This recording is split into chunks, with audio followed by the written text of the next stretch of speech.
is a rather pointless motorcycle, and I've had tons of fun riding it.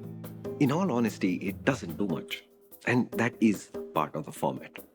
But if you're in the bobber mindset, I doubt that you can do better than this. In this video, I'll try and help you understand why you should consider the Goan Classic 350. And for most of you, it's not going to work.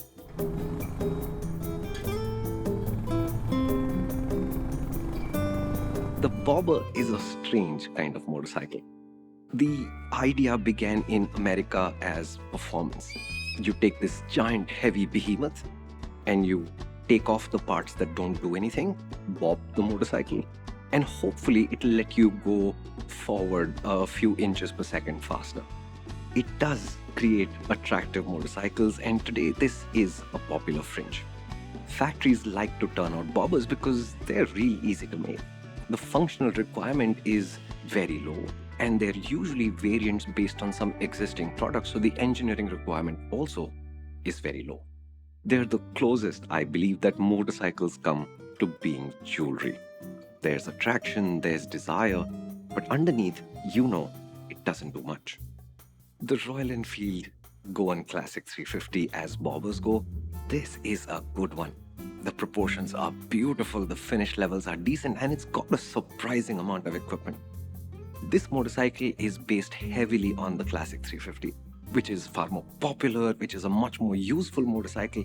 And if half this equipment was on that bike, that would be gold. But when you're in the right mindset at the right speed, the Goan Classic has that low and slow feeling that is just utterly delicious. You'll feel like you're slowly and happily marinating in its flavor, and it's a very persuasive riding experience. By now, you should have noticed that there's two distinct sides to this story. Let's examine both in detail, starting with what the Goan Classic can't do. This is not a tourer. I wouldn't even think of this as a weekend trip machine, or for that matter, a good little city bike. And that is from the function perspective, and I'd like to point out two things. First, there's no space for your luggage. You can use a tank bag. It is something that is workable, but it will also ruin the look. You could use a backpack. And if you do, you'll either lean forward to compensate for the weight of the backpack, or worse, you'll lean back and then you'll be hanging onto the handlebar. That's a very strenuous way to ride a motorcycle. And if you do this, in about an hour, your tailbone's gonna wake up and it's gonna say hello. Think about your riding.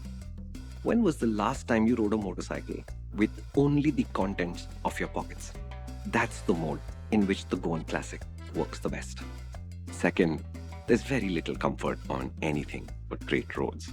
This is despite a fantastic rider's seat. As saddle style seats go, that's one of the best I've tested in years and years.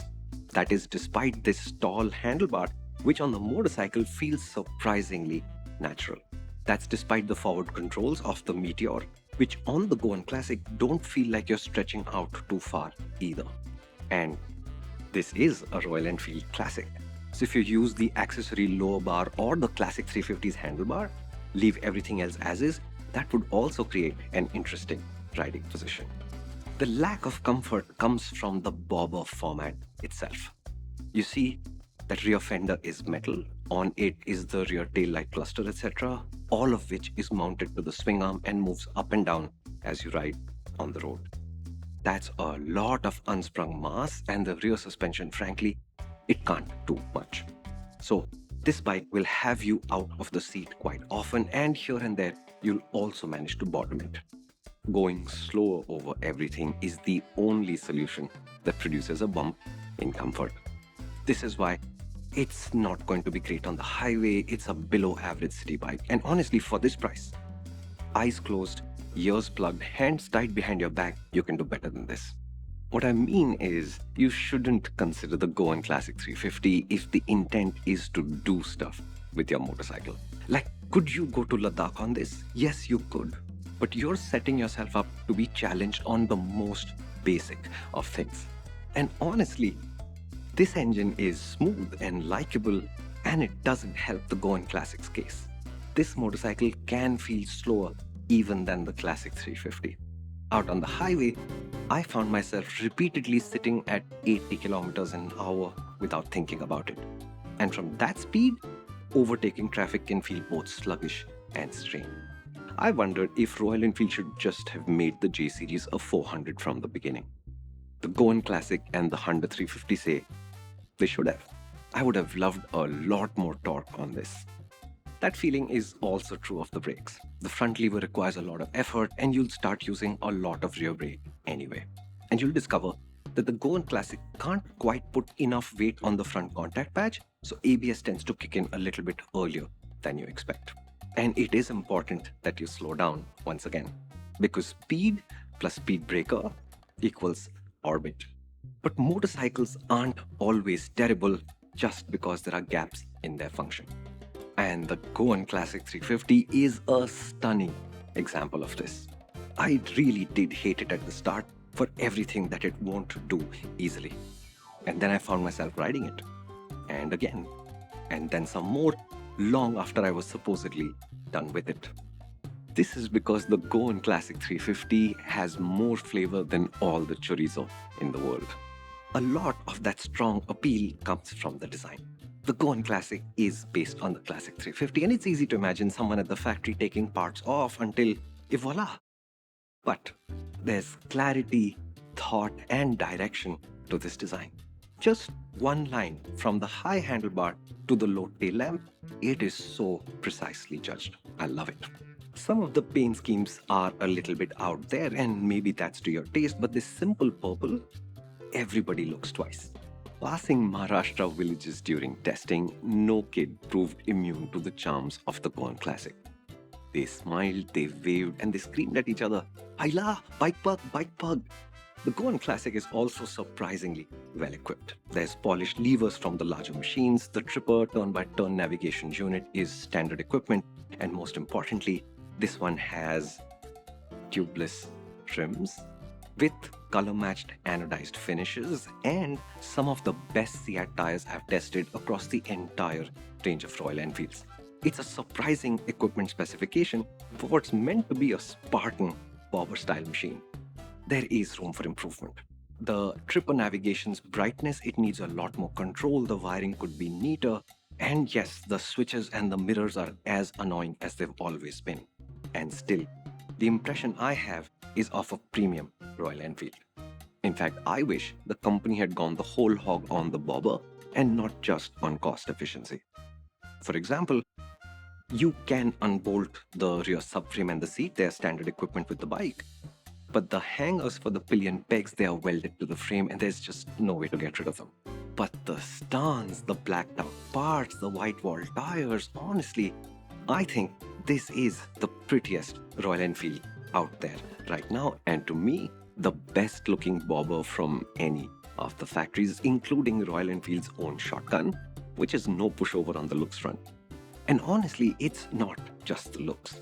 It's how the engine feels between, say, 40 and 50 in fifth gear. And it guides you there. Between the weak brakes, the sense of strain that appears at 90 kilometers an hour, the way it behaves on bad roads, it's constantly telling you where the sweet spot is and the idea that you need to slow down. Now, I hate slowing down, but I noticed this on the first ride in Goa and now again in testing. The Goan Classic 350 is a masterful negotiator. Initially, you do resent having to go slowly. And then you discover it's a very rewarding feeling to ride like that. The sound, the torque, the feeling, the way it comes together, it's incredible.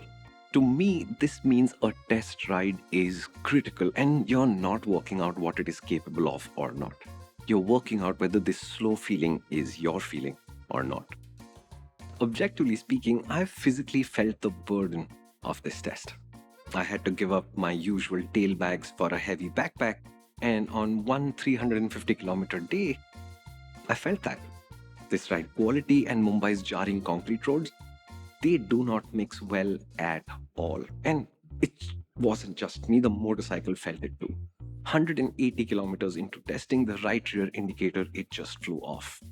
And we just about intervened to save both the pillion foot pegs because the circlips on the pins, they had come off too. Now, I think the foot peg thing is an anomaly, but I think the indicator thing might be more persistent because these indicators are now mounted below the springs, which means there's nothing stopping them from absorbing all the punishment that Indian roads give out. But I just kept going back to ride the Goan Classic. I've ridden this a lot more than I needed for testing. On that particular highway day, for example, I'd finished forming opinions 80 kilometers in, and instead of turning around, I just continued to ride.